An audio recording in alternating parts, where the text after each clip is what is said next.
Oi, Eliane, bom dia. Bom dia, Raíssen, Carolina, ouvintes. Bom dia, Eliane. Também já dou bom dia ao nosso convidado aqui nessa próxima meia hora. Ex-ministro, ex-governador de Ceará, Ciro Gomes, obrigada por estar aqui também. Bom dia, bem-vindo. Bom dia, Carolina, bom dia, Raíssen, bom dia, Eliane Cantanhede, a toda a gente querida do Brasil que está na Rádio Eldorado. Queria começar perguntando para o senhor como é que está o acompanhamento da CPI, né? A gente tem cada dia mais assuntos sendo revelados em relação ao combate ou não à pandemia do novo coronavírus aqui no país, e também uma momentânea pausa, né, de pedidos de impeachment do presidente Bolsonaro, até pela quantidade de temas em progresso em Brasília, que também podem levar a esse caminho, mas além da comissão, orçamento secreto, dificuldade de aprovação de pautas para destravar a economia, como é que o senhor está observando os trabalhos da comissão? Eu estou observando com muita preocupação e já com uma angústia que eu não consigo conter. Nós estamos vivendo no Brasil hoje a pior crise da nossa história.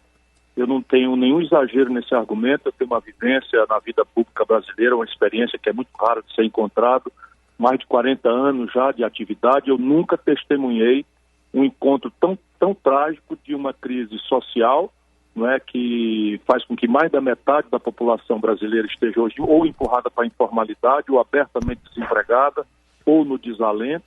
E nós estamos falando aí de 19 milhões de pessoas que estão com fome hoje, na hora que nós estamos conversando, 130 milhões de pessoas que não têm segurança alimentar. Isso também são números sem precedente na história brasileira. Dentro de 45 dias, pelo andar trágico da carruagem, desse encontro de um vírus perverso com um governo genocida e incompetente, nós estaremos em luto por meio milhão de brasileiros.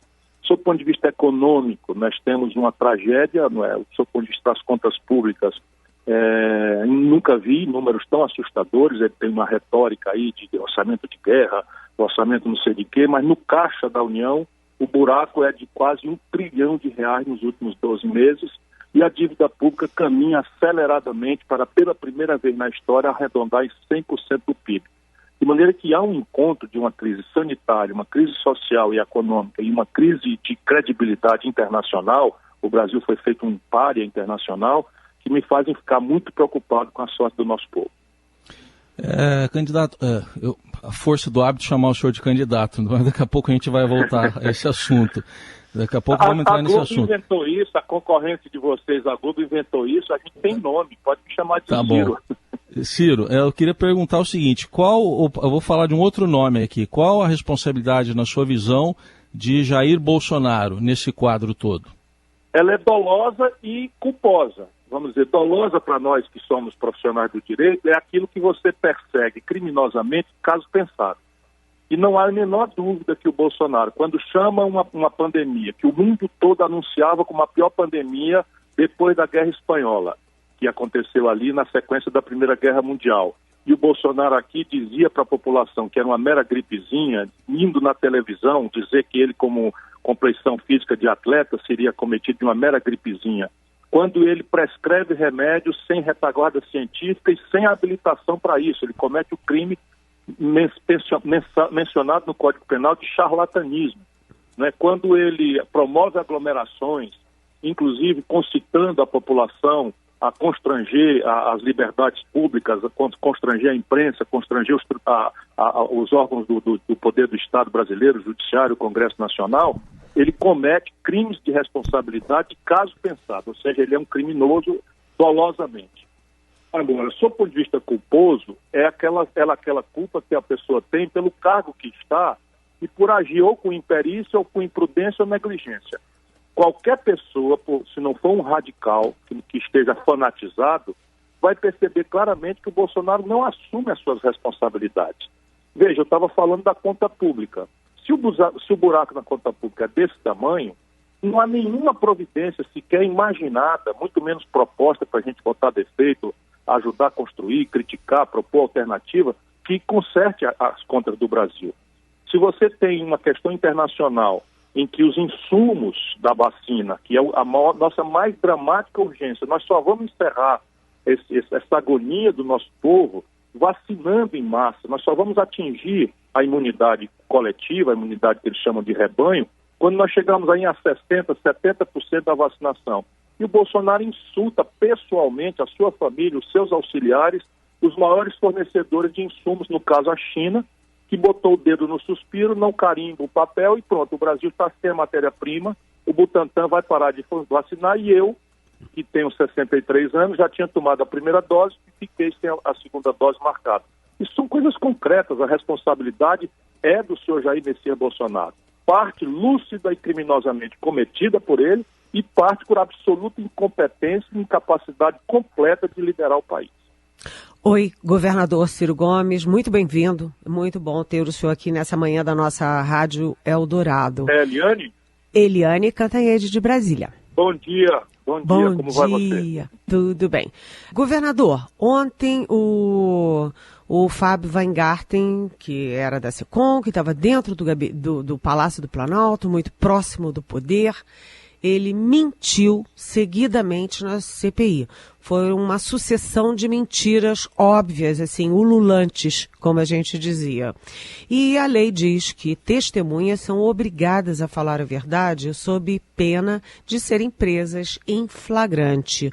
O senhor viu ali o debate, né, tenso entre o relator Renan Calheiros e o presidente da CPI, o Omar Aziz, sobre prender ou não prender o Weingarten. O senhor acha que o Weingarten deveria ter sido ou não preso ontem? Eu acho que ele tem que ser processado por perjúrio, que é mentir sobre o compromisso de falar a verdade como testemunha. Acho, entretanto, Eliane, que o ambiente político da CPI mais atrapalharia a grande causa que deve mover a CPI do que ajudaria se ela se transformar nesse espetáculo grotesco de delegacia de polícia de quinta categoria. Acho que a CPI tem que ter sobriedade, tem que ter severidade, tem que ter equilíbrio e foco. Eu duvido muito, por conhecer os personagens, que no limite ela vá fazer alguma coisa realmente séria que alcance estrategicamente a punição dos genocidas que nos governam, que são responsáveis pelo excesso de mortes no Brasil. Acho que o presidente Omar Aziz não deveria ter determinado a prisão em flagrante, mas acho que ele tem que requerer imediatamente a abertura de um procedimento penal por crime de perjúrio, ou seja, de mentir, sob pena de a CPI se desmoralizar completamente. Mas a mim, volto a dizer, por mais incompreensões que eu possa causar, acho que atrapalharia a confiabilidade que o povo brasileiro precisa ter de que a CPI está perseguindo aquilo que tem que ser perseguido. Parar com a atitude genocida e irresponsável do governo, estabelecer as urgências necessárias para vacinar o nosso povo, pressionar pela aceleração das vacinas, reestruturando as relações internacionais do Brasil e, fundamentalmente, apontando para o futuro as causas pelas quais o Brasil chegou tão ferrado, tão vulnerável, sensivelmente desgraçado, é uma palavra que está no meu coração, nesse momento trágico da nossa vida. Bom, a gente está acompanhando também, né, além da CPI, outras pautas. Tem, por exemplo, o Tratoraço, né, o orçamento secreto, que está relacionado com DEFASP, que é uma companhia de desenvolvimento dos vales do Rio Francisco e do Parnaíba. E quando o ministro da Integração Nacional no governo Lula, o senhor viu muito de perto essa atuação da empresa. O senhor defendia com afinco, inclusive, a transposição do Rio São Francisco. Naquela época dos idos dos anos 2000, já havia, na sua visão, algo que sugerisse uma via paralela de emprego de emendas parlamentares, que seja para compra de tratores, para asfaltar a rua, ou para projetos que o senhor acompanhou mais de perto, como o de integração das bacias do São Francisco. Como é que era a companhia na época que o senhor estava mais próximo do governo? Nós temos que ajudar o nosso povo a entender, Carolina, que emenda parlamentar existe no parlamento do mundo inteiro. Não é propriamente uma coisa sadia, porque isso produz um grande varejo, isso produz uma disfuncionalidade de planejamento. Num país que tem uma taxa de investimento já quase perto de zero, o pouquinho que tem você pulveriza sem alcançar resultado estratégico nenhum, mas é preciso que a gente separe o joio do trigo. Então, a emenda parlamentar é uma prática do parlamento brasileiro e uma prática do mundo. O que é que eles estão fazendo no Brasil, entretanto, que é crime? É bandidagem de altíssimo nível que o senhor Jair Messias Bolsonaro está lucidamente promovendo, violentando um dos seus compromissos centrais para se eleger como um grande estelionatário eleitoral que foi, de que iria moralizar contra a velha política. Vou lhe dizer 2 crimes que estão cometendo. Primeiro, o crime da emenda parlamentar do relator. Isso é uma aberração que está por trás disso que você chama de orçamento secreto. Então, o que eles estão dizendo? O relator, que é uma pessoa em 513 deputados, mais 81 senadores, eles escolhem um, e esse cidadão determina que, no caso do orçamento desse ano, seriam 30 bilhões de reais, que é todo o dinheiro que o governo tem para investimento. Eles cortaram, o Bolsonaro vetou, mas deixou 18 bilhões com B de bola, para que o relator, que é uma pessoa só, nesse caso é um senador do Acre, o senador Márcio Bittar, e esse senador despacha ofícios, e com isso ele pode comprar qualquer pessoa. Imagina, 18 bilhões de reais. O que eles fizeram? O ministro Rogério Marinho virou o grande operador da bandidagem do Bolsonaro. O grande operador. E isso a imprensa tem que ir em cima, como o Estadão exemplarmente começou aí. Mas o primeiro crime é esse. Não existe precedente nem no Brasil, nem no mundo, de emenda do relator, em que você simplesmente, um cidadão, despacha por ofício. Então ele mandou um ofício dizendo que libere da Codevasf uma verba para um senador do Acre, ou um senador do Amapá, que está a mais de 2.000, quase 3.000 quilômetros do Vale do São Francisco. Isso é fraude. Isso é um desafio ao Ministério Público Federal, isso é um reto ao Tribunal de Contas da União, isso é o símbolo maior de que o governo Bolsonaro é podre organicamente, porque isso é feito pelo senhor Jair Messias Bolsonaro. 3 bilhões de reais o Bolsonaro fez, 3 bilhões de reais o Bolsonaro fez para comprar votos para a eleição do presidente Lira da Câmara Federal. Esse é o primeiro crime. O segundo crime é que eles estão desviando algo ao redor de pelo menos 1/3 dessa verba para os próprios bolsos.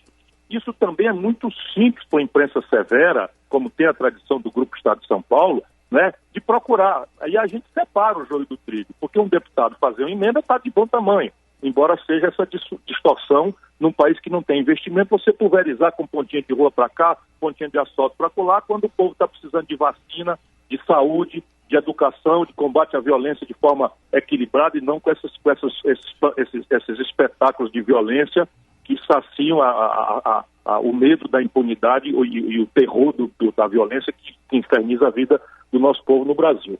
Portanto, a roubalheira é que é a maior da história. Bolsonaro se elege com discurso moralista e eu, com a experiência de 40 anos, de ex-ministro 2 vezes, ex-governador, ex-prefeito, afirmo sem medo de estar cometendo nenhuma injustiça. É a maior roubalheira da história do Brasil. A pesquisa do Datafolha, que acaba de ser divulgada, mostra uma vantagem do ex-presidente Lula sobre Jair Bolsonaro. O senhor aparece com 6%, mas num segundo turno, nas várias simulações, na sua com o Bolsonaro, o senhor ganharia. Bom, queria uma avaliação sua desse cenário da pesquisa eleitoral. Veja, Hacem, a pesquisa é um retrato de um momento. E a vida é um filme, a vida é uma novela, né, que tem viradas, a gente pensa que o vilão é o mocinho, daí a pouco o mocinho é o vilão, enfim.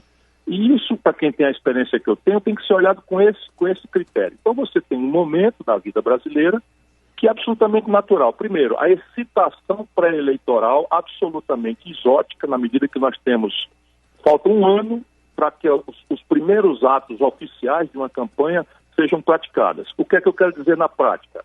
Em abril do ano que vem, daqui um ano, portanto, nós teremos o prazo final de filiação. O Luciano Huck, que está na lista, é candidato? Vai se filiar? Ninguém sabe. O Dória vai sair do PSDB? Vai continuar no PSDB? Vai ser candidato à reeleição? Ninguém sabe. Né? O Moro vai se filiar? Ninguém sabe. Todos estão postos na lista e dispersa bastante. E na medida em que essa dispersão acontece, você tem, primeiro evento claro, que eu tenho tentado prever há algum tempo, pela minha experiência, não é porque sou profeta, é o derretimento do Bolsonaro.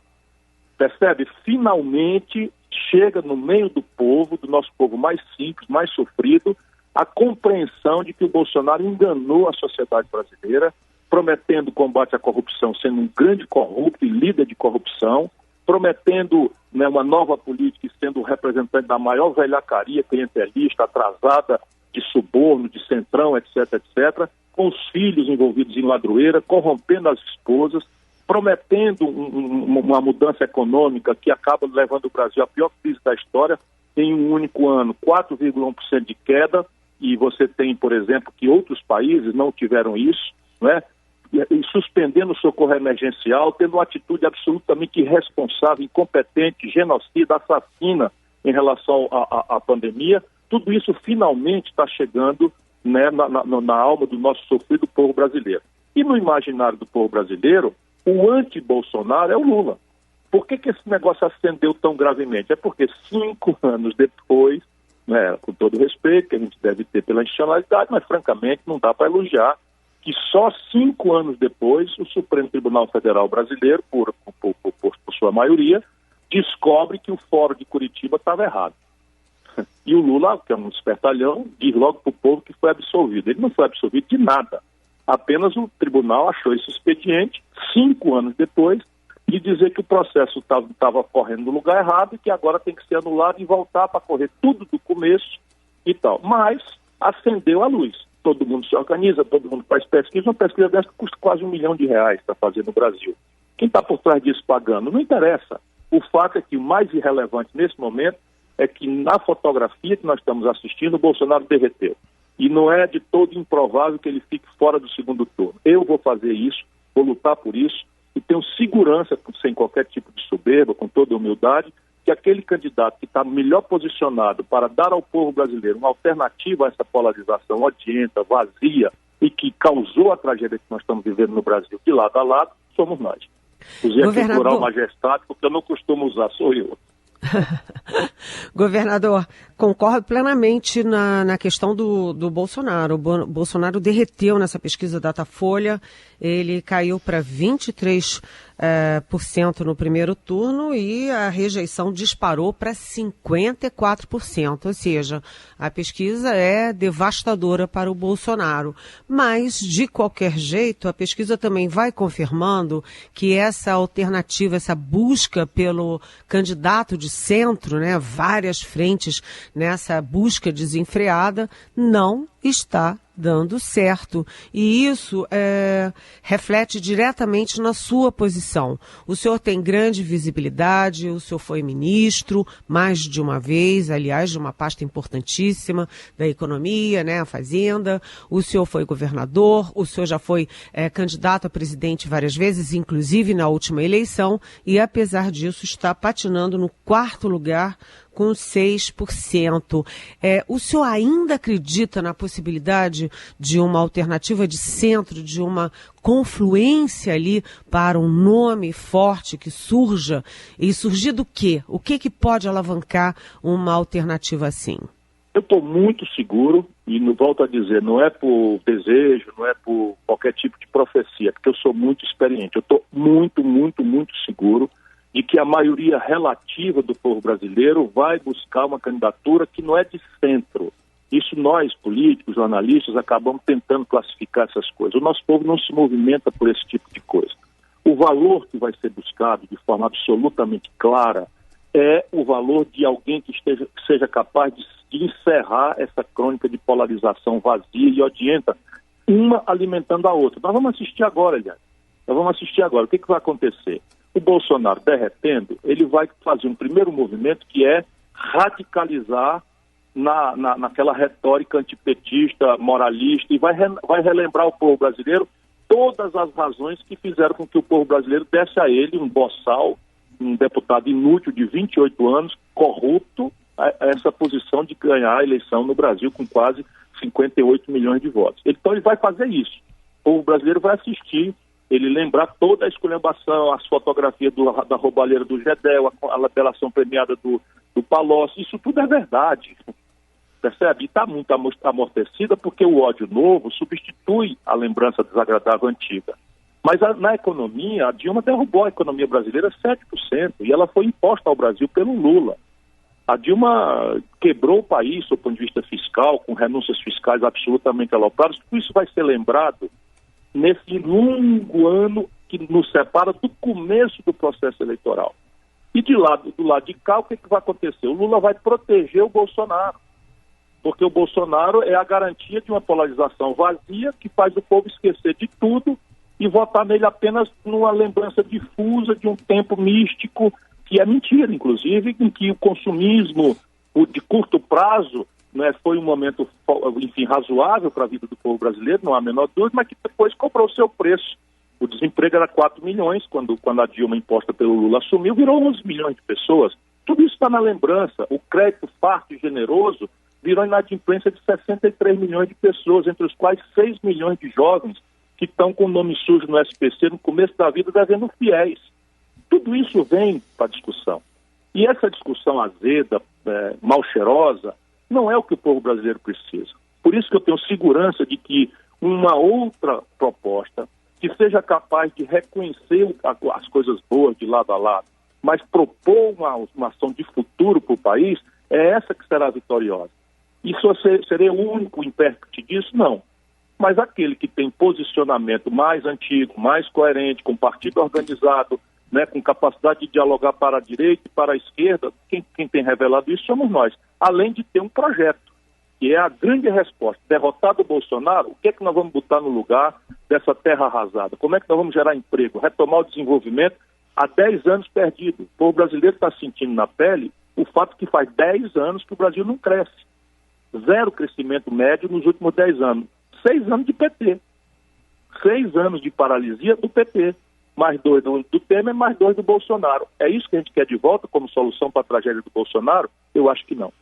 Eu vou fazer uma pergunta meio 3 em 1, ministro, porque o senhor tem feito alguns ataques aí ao governo do ex-presidente Lula, em alguns vídeos que o senhor tem divulgado, geraram até repercussão, até pelas esperanças de alguns em ver essa aliança ampla mais à esquerda para enfrentar o Bolsonaro em 2022. Então eu queria saber primeiro se o Lula te procurou nesse movimento que ele tem feito aí, indo a Brasília, conversando com algumas lideranças, um movimento recente. Pensando em alianças para 22, e apesar desse embrólio aí do Centrão e desses nomes que o senhor acabou de nomear, a relação do PDT com o PSB é mais importante do que um diálogo nesse momento com o ex-presidente Lula? E a terceira, há possibilidade de uma possível aliança com outro nome que desponta também nesse movimento pré-eleição, que é o do senador Tasso Gereissati, do PSDB? Veja, o Lula não me procurou porque o Lula sabe, não é, o que é que eu entendo do assunto, do que é que eu vejo, como é que eu vejo o comportamento dele, e eu acho, francamente, com todo respeito, com todo afeto, que o lulopetismo virou parte do problema, parte central do problema. Ou faço uma pergunta a quem está nos ouvindo, sem qualquer tipo de paixão, um negócio para a gente pensar junto, não precisa nem responder agora. Existiria o bolsonarismo do jeito que ele é, agressivo, boçal, genocida, assassino, incompetente, corrupto, e vamos somando aí tudo que a gente puder dessa pessoa, que é uma pessoa execrável, existiria esse Bolsonaro, esse personagem que está na presidência do Brasil, se não fosse a brutal e inexplicável contradição do lulopetismo, o desastre econômico do lulopetismo, o desastre moral do lulopetismo. Caramba, o Palocci era braço direito, devolveu 100 milhões de reais, o Gedel Vieira Lima, aquele dos 51 milhões de reais, o Lula nomeou ministro da Integração Nacional, a Dilma nomeou ele vice-presidente da Caixa. O Michel Temer foi posto na linha de sucessão do Brasil pelo Lula, pela irresponsabilidade do Lula. Então hoje é natural que as pessoas, para negar o Bolsonaro, se lembrem do Lula, especialmente com o pesquisador perguntando. Ele é o mais conhecido, foi presidente, ganhou 4 eleições. O que o Lula quer fazer que não teve oportunidade no passado de fazer e não fez? O Brasil tem 5 pessoas que acumulam a fortuna dos 100 milhões de brasileiros mais pobres. O Brasil tem um sistema tributário mais injusto do mundo. A gente só cobra imposto de pobre, de classe média e de pequena empresa. O Brasil, enfim, o Brasil chegou na mão do Bolsonaro incapaz tecnologicamente de produzir os insumos de saúde. Será que foi o Bolsonaro que fez isso? O Brasil de joelho dependente da China para comprar máscara, para comprar respirador, quando o Brasil há mais de 100 anos sabe fazer vacina. Quem destruiu a indústria brasileira foi o lulopetismo. Então, isso tudo me parece ser uma demonstração, uma evidência de que o lulopetismo é parte central do problema. Isto posto quer dizer o quê? Nós achamos que é necessário construir uma ampla e nova aliança de centro à esquerda, que no concreto, na prática, soma os interesses concretos, objetivos do médio e pequeno empresário brasileiro, do grande empresário nacional brasileiro, que estão sendo dizimados, com o interesse da classe trabalhadora, que está passando a maior humilhação da sua história pela soma macabra da maior informalidade, o maior desemprego aberto e o maior desalento, que é o cidadão de tanta decepção, desistir de procurar emprego.